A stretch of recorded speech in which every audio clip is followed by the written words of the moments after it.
नमस्कार विद्यार्थी मित्रों, श्री एसएन विद्यालय द्वारा चलता ई लर्निंग प्रोग्राम में हूँ जुवालिया हरेश आप सर्वेનું हार्दिक स्वागत करूँ છું। तो आज આપણે સ્ટાન્ડર્ડ 8 એટલે કે 8મા ધોરણમાં સેકન્ડ સેમની અંદર ટેક્સ્ટ બુકમાં આગળના યુનિટ 1, 2 અને 3 પ્રત્યક્ષ એટલે કે ઓફલાઈન શિક્ષણ શાળાની અંદર વર્ગમાં જ અભ્યાસ પૂરો કરી દીધો છે, પણ એની પછીના જે યુનિટ 4 અને 5 જે છે અભ્યાસમાં જે બાકી છે એને આપણે હવે ઓનલાઈન વિડીયોમાં અહીંયા હું તમને ઓનલાઈન સમજાવીશ, વિડીયો દ્વારા વાત કરીશ।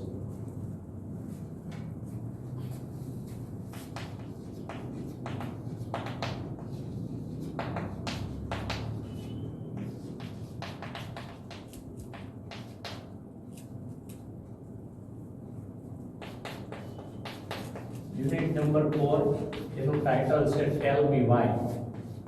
સેમ 2 સેકન્ડ સેમ એટલે કે બીજા સત્રની અંદર યુનિટ 1 to 5 1 થી 5 યુનિટનો આપણો ટેક્સ્ટ બુકમાં ઇંગ્લિશમાં અભ્યાસક્રમ છે, જેની અંદર 1 થી 3 યુનિટ આપણે પ્રત્યક્ષ શાળામાં વર્ગમાં જ અભ્યાસ દ્વારા સમજી લીધા। હવે યુનિટ 4 થી આગળ આપણે ઓનલાઈન ચાલુ કરીએ। યુનિટ 4 નું ટાઇટલ છે ટેલ મી વાય। ટેલ એટલે કહો, મી એટલે મને, વાય એટલે શા માટે। તો એનું ગુજરાતીમાં અનુવાદ થાય મને કહો શા માટે।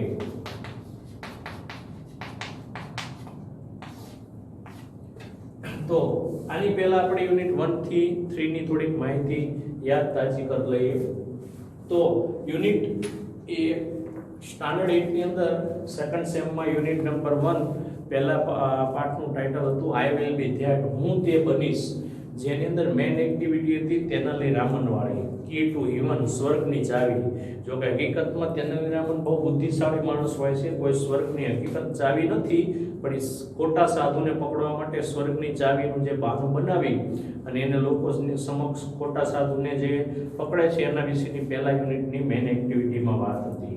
પછી બીજું યુનિટ હતો you love English don't you, તમને અંગ્રેજી ગમે છે ખરું ને, એના વિશેની વાત હતી, જેમાં મેઇન એક્ટિવિટી હતી the babul is beautiful isn't it, બાવળ સુંદર છે ખરું ને। તો બાવળ પોતાની કલ્પનાઓ રજૂ કરે છે, જંગલમાં એને પોતાને એમ લાગે છે બધા ઝાડના કેટલા સરસ પાંદડા, હું કેવું અદરૂપું અને મોટા સફેદ કાંટા, નાના નાના પાંદડા, એટલે દુખી અવાજે વાત કરે એટલે વનદેવી પ્રગટ થઈ અને બાવળની અલગ અલગ ઈચ્છાઓ હતી 3, એક સોનેરી પાંદડાની, બીજા કાચના ચળકતા પાંદડાની અને ત્રીજા મીઠા પૂર્ણ લીલા પાંદડાની। તને 3 ઈચ્છા વનદેવી પ્રગટ ને રજૂ કરી, એ પ્રમાણે વનદેવી આપી, પણ એને ત્રણેય એ ઈચ્છાઓમાં સંતોષ ન થયો, છેલ્લે પોતાના મૂળ રૂપમાં આવવું પડ્યું એમ। તો આ બીજા યુનિટની મેઇન પ્રવૃત્તિની વાત હતી।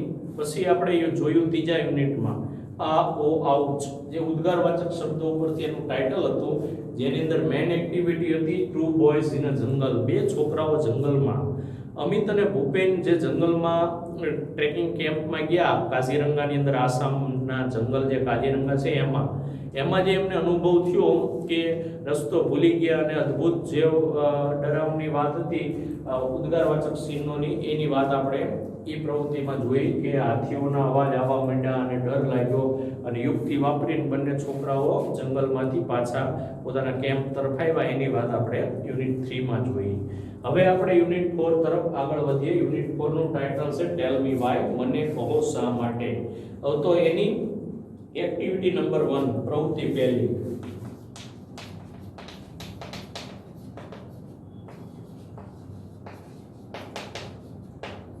પહેલી પ્રવૃત્તિ એવી છે કે સી ધ પિક્ચર, ચિત્ર જુઓ, પિક્ચર ડિસ્ક્રિપ્શન છે, ચિત્રના આધારે એને પ્રશ્ન છે અને એના ઉપરથી 3 એમસી ઓપ્શન આપ્યા છે, ઓપ્શનમાંથી સાચો સિલેક્ટ કરવાનો છે એન્ડ સિલેક્ટ ધ આન્સર, સાચો આન્સર જવાબ સિલેક્ટ કરશું।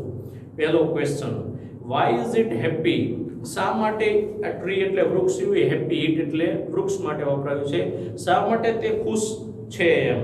વૃક્ષ હકીકતમાં માણસ જેવું જે સજીવ છે એને પણ ખુશ થઈ શકે, એ પણ રડી શકે વગેરે। તો પહેલા ચિત્રના આધારે પ્રશ્ન પૂછો વાય ઇઝ ઇટ હેપી, શા માટે તે ખુશ છે, તો એના 3 રીઝન, કારણ 3 બતાવ્યા, એમાં સાચું હોય એની સામે ખરું કરવાનું। પહેલું A option, because it is raining, કારણ કે વરસાદ પડી રહ્યો છે। B, it has no leaves, તેમાં પાંદડા નથી। C, because children are playing around it, કારણ કે બાળકો એની આજુબાજુમાં રમી રહ્યા છે। તો આ પ્રશ્નના ઓપ્શનમાં ત્રીજો જવાબ સાચો આવશે, C option, because children are playing around it. પછી છે પ્રશ્ન 2, બીજું ચિત્ર કે એક વ્યક્તિ એ વૃક્ષને કાપી રહ્યો છે. તો વાય ઇઝ ઇટ સેડ, શા માટે તે સેડ એટલે દુખી છે? તો એના 3 ઓપ્શન છે. Because people want two water it, કારણ કે લોકો એ પાણી ઈચ્છતા હતા. બીજું, because some people want to cut it, અમુક લોકો તેને કાપવા માંગતા હતા. ત્રીજું, બીકોઝ ચિલ્ડ્રન લાઈક ઇટ, કારણ કે બાળકોને તે ગમતું હતું એમ. તો આની અંદરથી બીજામાં જવાબ આવશે B option, because some people want to cut it. અમુક લોકો એને કાપવા જતા હતા ને એટલા માટે આ વૃક્ષ રહ્યું ને સેડ એટલે દુખી છે. ત્રીજું, વાય ઇઝ ઇટ એંગ્રી, શા માટે તે ગુસ્સે છે? તો એના પણ 3 રીઝન છે. બીકોઝ ચિલ્ડ્રન લાઈક ઇટ, કારણ કે બાળકોને તે ગમતું હતું. Because children throw stones at him, કારણ કે બાળકો એની ઉપર પથ્થર ફેંકતા હતા. Because it has no leave, કારણ કે એમાં પાંદડા નહોતા એટલા માટે. તો આ પ્રમાણે 3 ઓપ્શન હતા, એમાંથી ઓપ્શન નંબર 2 જવાબ આવશે. Because children throw stones at it, કારણ બાળક એની ઉપર પથ્થર ફેંકતું હતું એટલા માટે ગુસ્સે હતું એમ. તો આ પ્રમાણે પહેલી એક્ટિવિટીમાં 3 ચિત્રના આધારે 3 ક્વેશ્ચન છે, એમાંથી 3 ઓપ્શનમાંથી સાચો ઓપ્શન સિલેક્ટ કરવાનો. તો એક્ટિવિટી નંબર 2, પ્રવૃત્તિ નંબર 2. બીજી પ્રવૃત્તિમાં એવું છે કે ચાર્ટ દોર્યો છે. See the picture and complete the dialogue. નીચેનું ચિત્ર જુઓ. આ જે ચાર્ટ છે એના ઉપરથી નીચે સંવાદમાં ખાલી જગ્યાઓ આવે એમાં હું જે પ્રમાણે લખાવું એ પ્રમાણે તમારા ટેક્સ્ટ બુકમાં પૂરતું જવાનું. તો અહીંયા સેન્ટરમાં મેન વાત શું છે તો કે વૃંદાસ બર્થડે, વૃંદાનો જન્મદિવસ છે. પણ she was in tears, tears એટલે આંસુ. તે આંસુ વહાવે છે. વૃંદાનો જન્મદિવસ છે પણ તે આંસુ વહાવે છે, તે રડે છે એમ.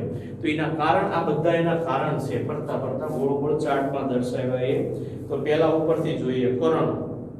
કરણ was held up in traffic, Karan ટ્રાફિકમાં ફસાઈ ગયો. એનો વૃંદાનો બર્થડે છે પણ એના બર્થડે જે પાર્ટી રાખી છે એ સમયે કોઈ આવતું નથી એ સમયે, એટલા માટે વૃંદા દુખી છે, રડી છે. એના કારણ અહીંયા છે કરણ, તો કે ટ્રાફિકમાં ફસાયો છે. બિનિતા, તો કે Binita was confuse in selecting a gift for Vrinda, Binita રહી વૃંદા માટે ગિફ્ટ સિલેક્ટ કરવામાં કન્ફ્યુઝ થઈ જાય એટલે એને મોડું થયું. ત્રીજું વિરલ, તો કે Viral was quarrelling with her sister, Viral રહ્યો એની બેન સાથે ઝઘડવામાં રહે છે એટલે મોડું થઈ જાય છે. પછી છે પાયલ, તો કે Payal was sleeping, C forgot, Payal સૂઈ ગઈ હતી અને ભૂલી ગઈ હતી કે આજે વૃંદાના બર્થડે જવાનું છે એટલા માટે.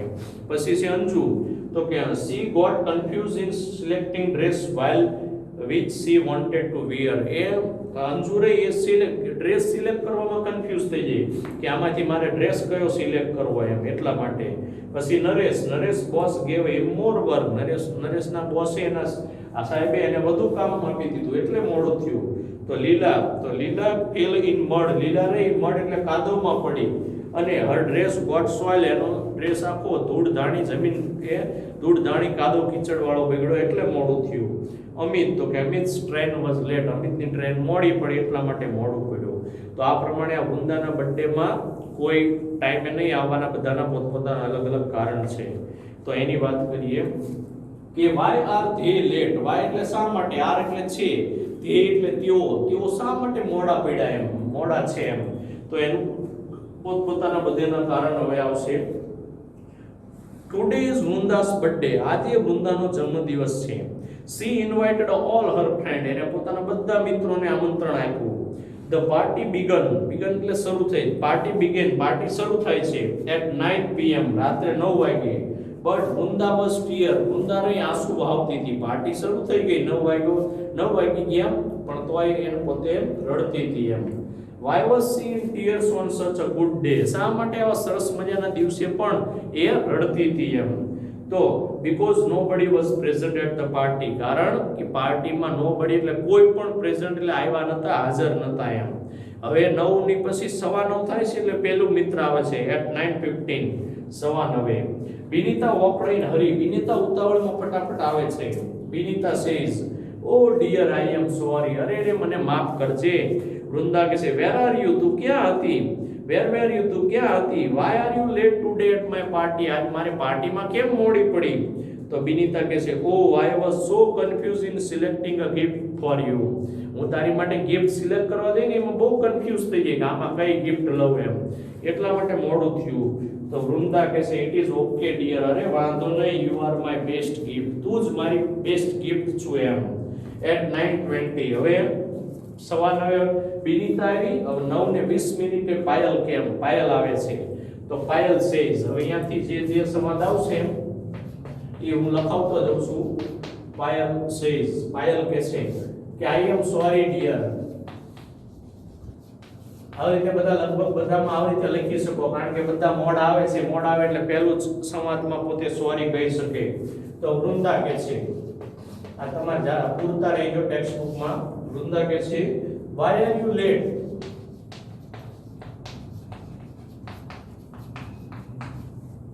તું શા માટે આજે મોડી પડી એમ, શા માટે એટલું બધું મોડું થયું? તો પાયલ એનું કારણ બતાવશે, જે આગળ આપણે આપ્યા હતા એમાંથી જ કારણ જોઈ લખવાનું છે. પાયલ સેઝ, એનું રીઝન કહે છે કે I was sleeping, I forgot. હું સૂઈ ગઈ હતી અને હું ફોરગોટ એટલે હું ભૂલી ગઈ હતી. I was sleeping, I forgot. હું સૂઈ ગઈ હતી અને હું ભૂલી ગઈ કે આજે તારો બર્થડે છે ને જવાનું છે વગેરે. તો વૃંદા કહે છે ઓ આઈ વોઝ વરી, હું બહુ ચિંતામાં હતી કે કેમ ન આવી એમ. આઈ વોઝ હેપી, હું બહુ ખુશ છું કે ધેટ યુ રિમેમ્બર, તને યાદ રહી ગયું ને કે ભાઈ આજે બર્થડે છે એટલે હું ખુશ છું. કારણ કે સૂઈ ગઈ હતી ને ભૂલી ગઈ હતી અને અચાનક વળી એને યાદ આવી ગયું એટલે સારું કહેવાય એમ. હવે 9:30 સવા 9 સાડા 9 થઈ ગયા. વિરલ આવે છે, વિરલ થી વાત કરીએ. તો વિરલ આવી પોતાને શું કારણ કે છે કે dear Vrinda I am sorry, મને માફ કરજે, મારે મોડું થઈ ગયું એમ. તો વૃંદા કહે છે કે you have come so late, તું તો બહુ મોડો આવ્યો એમ, તારે બહુ મોડું થઈ ગયું, લેટ પડ્યો એમ. તો વિરલ કહે છે કે આઈ વોઝ ક્વિરલિંગ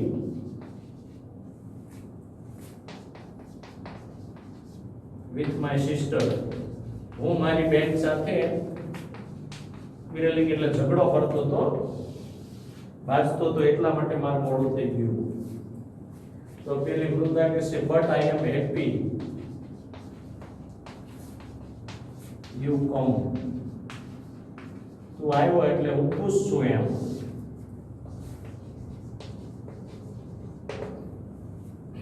હવે 9:40 કે અમિત આવે છે. ઓ આઈ એમ સોરી, અમિત કહે છે અરે માફ કરજે મને. 9:40 અમિત આવે છે.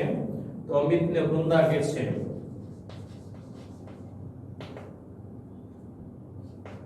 કે I thought you will not come, કદાચ તું નહીં આવે એમ. એનો વિચાર એવો હતો કે આઈ થોટ, મને એવું લાગ્યું કે હવે તું કદાચ નહીં આવે. તો અમિત કહે છે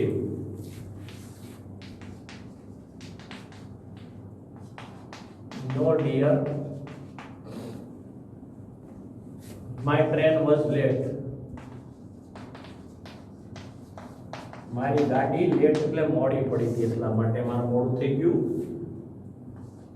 ઓ આઈ સી, અરે વાંધો નહીં એમ. વૃંદા કહે છે વાંધો નહીં એમ, ભલે મોડું થયું એમ. તો છેલ્લે 9:45 નરેશ એન્ટર્ડ, નરેશ પ્રવેશે છે. તો નરેશ કહે છે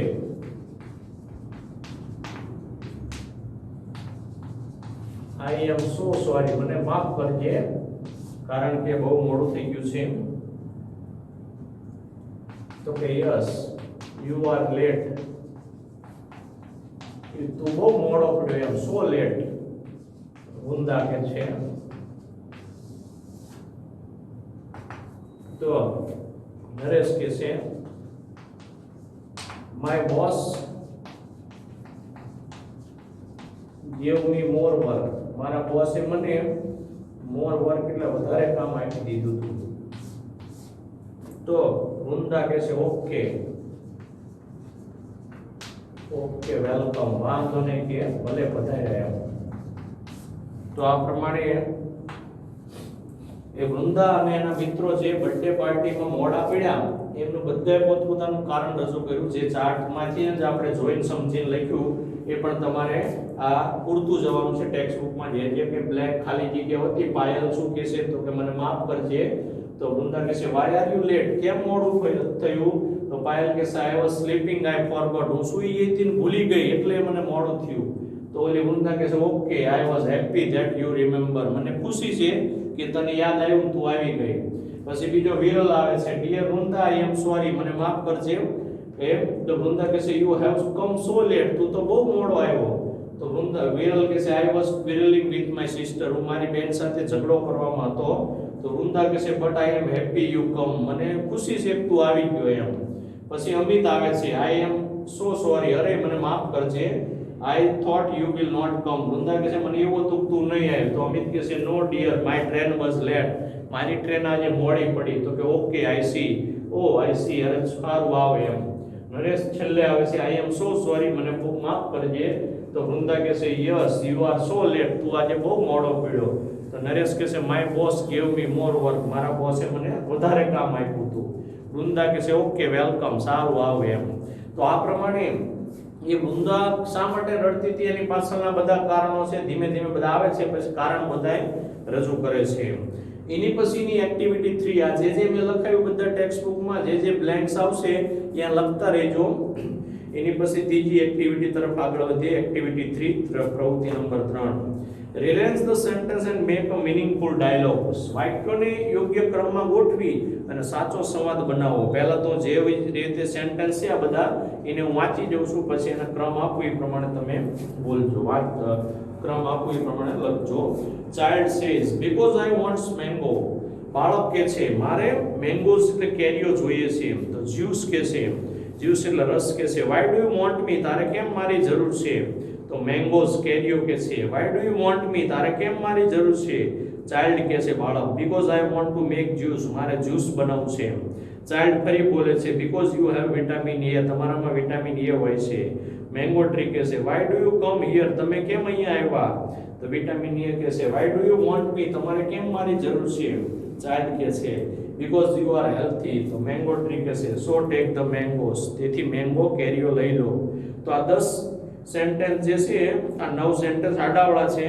હવે એને આપણે ક્રમમાં ગોઠવીએ. તો પહેલું સેન્ટેન્સ એ આવે મેંગો ટ્રી બોલે કે why do you come here, તમે કેમ અહીંયા આવ્યા? તો એનો જવાબ બીજું વાક્ય પહેલું જ આવશે. Child says because I want mangoes, બાળક કેરીઓ લેવા બાળક જાય છે આંબાના ઝાડ પાસે. તો આંબાનું ઝાડ કહે છે તમે કેમ અહીંયા આવ્યા? બાળકને કે તું કેમ અહીંયા આવ્યો? બાળક કહે છે મારે કેરીઓ લેવી છે. તો મેંગોઝ હવે કેરીઓ બોલે છે. મેંગોઝ સેઝ ત્રીજું વાક્ય why do you want me, તારે કેમ મારી જરૂર છે? તો બાળક ચોથું વાક્ય બાળક બોલે છે child because I want to make juice, કારણ કે મારે જ્યુસ રસ બનાવવો છે. તો જ્યુસ સેઝ આ પાંચમું સેન્ટેન્સ કે why do you want me, તારે કેમ મારી જરૂર છે? તો એ ચાઇલ્ડ સેઝ છઠ્ઠું વાક્ય because you have vitamin E, કારણ કે તારામાં વિટામિન A છે. તો સાતમું વાક્ય વિટામિન A બોલે છે કે why do you want me, તારે કેમ મારી જરૂર છે? તો આઠમું સેન્ટેન્સ ચાઇલ્ડ બોલે છે because you are healthy, કારણ કે તું તંદુરસ્ત છું. અને છેલ્લું સેન્ટેન્સ મેંગો ટ્રી બોલે છે so take the mango, તેથી કેરીઓ લઈ લો એમ. તો આ પ્રમાણે એનું યોગ્ય રીઝન કારણ હોવાથી આંબાનું ઝાડ બાળકને કેરી લેવાની પરવાનગી આપે છે. તો આ હતી એક્ટિવિટી 3. હવે પછીની એક્ટિવિટી 4 છે, ચોથી પ્રવૃત્તિ, જેની અંદર એક્શન અને રીઝન. એક્શન એટલે કાર્ય, રીઝન એટલે કારણ. રીડ ધ પેરેગ્રાફ, ફકરો વાંચો. કાર્તિક કેમ ફ્રોમ સ્કૂલ, કાર્તિકની વાત છે. કાર્તિક સ્કૂલેથી આવે છે અને બહુ ખુશ હોય છે એની વાત અહીંયા પ્રવૃત્તિમાં આ પેરેગ્રાફમાં છે. એ પેરેગ્રાફ ઉપરથી બે ભાગ પાડ્યા છે, એક્શન અને રીઝન. એક્શન એટલે કાર્ય, રીઝન એટલે કારણ. Kartik came from school, Kartik સ્કૂલેથી આવ્યો. હી વોઝ હેપી, તે ખુશ હતો. He had a trophy in his hand, એના હાથની અંદર ટ્રોફી એટલે કપ હતો, ટ્રોફી હતી. He got it from school, એને સ્કૂલમાંથી ટ્રોફી મળી હતી. There was a science fair at school. એની શાળામાં એક વિજ્ઞાન મેળો હતો, સાયન્સ ફેર હતો. He won the trophy. અહીંયા એ ટ્રોફી જીત્યો હતો, એમ ટ્રોફી જીતી ગયો હતો. He was the best speaker. Best speaker એટલે સૌથી સારો વક્તા હતો, બોલનાર હતો. At the district level, જિલ્લા કક્ષાએ elocution competition. Elocution એટલે વક્તૃત્વ સ્પર્ધામાં બોલવાની જે સ્પર્ધા આવે, વક્તૃત્વ સ્પર્ધા, એની અંદર એ જિલ્લાની અંદર પહેલો નંબર આવ્યો. બેસ્ટ સ્પીકર એટલે સૌથી સારો વક્તા સાબિત થયો. બેઝડ ઓન સાયન્સ થીમ, વિજ્ઞાન થીમ ઉપર, વિજ્ઞાન ઉપર એ જિલ્લા કક્ષાએ વક્તૃત્વ સ્પર્ધામાં એનો બેસ્ટ સ્પીકર એટલે સારો વક્તા સાબિત થયો, એટલે એને શાળા તરફથી ટ્રોફી મળી હતી. He show his trophy to his parents. એને એના પેરેન્ટ્સ એટલે માતા પિતાને આવીને ટ્રોફી બતાવી. They congratulated him. તેઓએ તેમને શાબાશી આપી, અભિનંદન આપ્યા. વાહ, શાબાશ કાર્તિક એમ. His grandfather was proud of him. એના દાદા, ગ્રાન્ડફાધર એટલે દાદાને પણ એના ઉપર પ્રાઉડ એટલે ગર્વ હતો. Because કારણ કે કાર્તિક ગોટ ફર્સ્ટ પ્રાઇઝ, કાર્તિકને ફર્સ્ટ પ્રાઇઝ એટલે પહેલો નંબર આવ્યો તો પહેલું ઇનામ મળ્યું એમ. Kartik sister was happy. કાર્તિકની બેન પણ ખુશ હતી. Because કારણ કે she was sure about celebration party. એને ખાતરી હતી કે અમારે celebration party એટલે ઉત્સવની, આનંદની પાર્ટી એટલે કે ઉત્સવ, આનંદની પાર્ટી ઉજવાય છે એમ. તો આ પ્રમાણે કાર્તિક જિલ્લા કક્ષાએ એટલે કે પહેલા શાળા કક્ષાએ વક્તૃત્વ સ્પર્ધા થાય, એમાંથી પહેલો નંબર આવે, એ પછી આગળ તાલુકા કક્ષાએ જાય, તાલુકા કક્ષાએ બધી શાળામાંથી પહેલો નંબર આવે, ઈમાંથી જેમનો પહેલો નંબર આવે પછી જિલ્લા કક્ષાએ જાય એમ. તો આ રીતે એ જિલ્લા કક્ષાએ ફર્સ્ટ નંબર વક્તૃત્વ સ્પર્ધા એટલે કે સ્પષ્ટ વક્તા બોલનાર વ્યક્તિ હોય એનો નંબર આવે. તો નીચે અહીંયાના ઉપરથી અહીંયા કોષ્ટક છે. કોષ્ટકમાં આ બાજુ એક્શન એટલે કાર્ય, આ બાજુ રીઝન એટલે કારણ. તો આ બાજુ જે કાર્ય છે એના ઉપરથી એના કારણો, રીઝન આપ્યા છે, જે ફકરામાંથી જ છે. પહેલું એક્શન છે, કાર્તિક વોઝ હેપી. કાર્તિક ખુશ હતો. કારણ તો આમે રીઝનમાં એનું કારણ છે. કારણ he won the trophy. કારણ કે ટ્રોફી જીતી ગયો તો એટલે કાર્તિક ખુશ હતો. બીજું, Kartik won the trophy. Kartik trophy જીતી ગયો, આ કાર્ય છે. તો એનું કારણ શું છે? He was the best speaker at the district level elocution competition. તે district level એટલે જિલ્લા કક્ષાએ વક્તૃત્વ સ્પર્ધામાં સૌથી સારો વક્તા સાબિત થયો, બોલનાર સાબિત થયો, એટલા માટે એને ટ્રોફી જીતો, ટ્રોફી મળી. ત્રીજું action, his parents congratulated him. એના માતા પિતાએ તેને શાબાશી, અભિનંદન આપ્યા. કારણ x reason, he won the trophy. કારણ એ ટ્રોફી જીતી ગયો તો ને એટલા માટે એના મા બાપે એને શાબાશી આપી, અભિનંદન આપ્યા, કોંગ્રેચ્યુલેશન કર્યું. Kartik sister was happy. કાર્તિકની બેન ખુશ હતી. કારણ કે she was sure about celebration party. એને ખાતરી હતી કે અમારે ઉત્સવની સેલિબ્રેશન પાર્ટી થશે, ઉત્સવની આનંદની પાર્ટી મનાવાશે. Kartik's grandfather was proud of him. કાર્તિકના દાદાને એના ઉપર પ્રાઉડ એટલે ગર્વ હતો. બીકોઝ કારણ કે રીઝનમાં, કારણમાં છે કાર્તિક ગોટ ફર્સ્ટ પ્રાઇઝ. કાર્તિકને પહેલું ઇનામ મળ્યું એટલા માટે એના દાદા એના ઉપર પ્રાઉડ ફીલ કરતા હતા, ગર્વ અનુભવતા હતા એમ. તો આ પ્રમાણે કાર્તિકના જે આખો પેરેગ્રાફ હતો એમાંથી બે ભાગ પાડ્યા. એક એક્શન, એક્શન એટલે કાર્ય, અને એના કાર્ય થવા પાછળનું રીઝન એટલે કારણ શું છે. કાર્તિક કેમ ખુશ હતો? તો કે એને ટ્રોફી જીતો તો. ટ્રોફી જીતો તો કાર્તિક ટ્રોફી જીતો કારણ કે તે જિલ્લા કક્ષાએ સૌથી સારો વક્તા સાબિત થયો. પછી એના માતા પિતાને શાબાશી કેમ આપી? તો એનું કારણ તો એ ટ્રોફી જીતીને આવ્યો. એની બેન કેમ ખુશ હતી? તો કે છે એને પાર્ટીનો, ઉત્સવનો, એ આનંદનો, પાર્ટી મનાવવાનો વિચાર આવ્યો એટલા. પછી કે છે કાર્તિકના દાદાને કેમ ગર્વ હતો? તો કે કાર્તિક પહેલો પ્રાઇઝ જીતો તો એટલા માટે. તો આ પ્રમાણે દરેક કાર્ય પાછળ કંઈક ને કંઈક રીઝન એટલે કારણ હોય જ તે, અને કારણ વગર કાર્ય શક્ય નથી એમ. તો આ પ્રમાણે આ એક્ટિવિટી 4 માં એક્શન અને રીઝનની વાત હતી. હવે એ વિભાગની જેવી જ બીજી બી વિભાગમાં પ્રવૃત્તિ છે, સરસ મજાની વાર્તા છે. ધ ફર્સ્ટ ફ્રૂટ, પહેલું ફળ. તો પહેલા ફળ વિશેની આ જે એક્ટિવિટી છે એમાં એવું જ છે, એક્શન અને રીઝન, કે કયા કાર્ય પાછળ કયું કારણ થાય છે એમ. તો આ પ્રમાણેની ધ ફર્સ્ટ ફ્રૂટ, પહેલું ફળ. પહેલું ફળ એટલે જીવનની અંદર આપણે મહેનત કરીએ, નાનપણથી મોટા થઈને મહેનત કરશું તો જ આગળ વધશું, અને મહેનત કરીએ તો એનું ફળ મળે જ, તે કુદરતી નિયમ છે. પહેલું મોડું એમ. તો એ ફર્સ્ટ સરસ મજાની સ્ટોરી છે ફર્સ્ટ ફ્રૂટ. પહેલું ફળ એનું ટાઇટલ શા માટે આપ્યું છે એ આપણે નેક્સ્ટ પીરિયડમાં આ સ્ટોરી જોઈશું અને એની પછીની આગળની સરસ મજાની મેન એક્ટિવિટી છે સાયન્સ એન્ડ અવર લાઈફ એ આપણે જોઈશું. જે અહીંયા હું તમને ટેક્સ્ટ બુકમાં જે પૂર્વનું આવતું છે એ સાથે લખાવતો જાઉં, તમારા ટેક્સ્ટ બુકમાં સાથે સાથે લખતા જજો અને થોડું ધ્યાન આપતા જજો.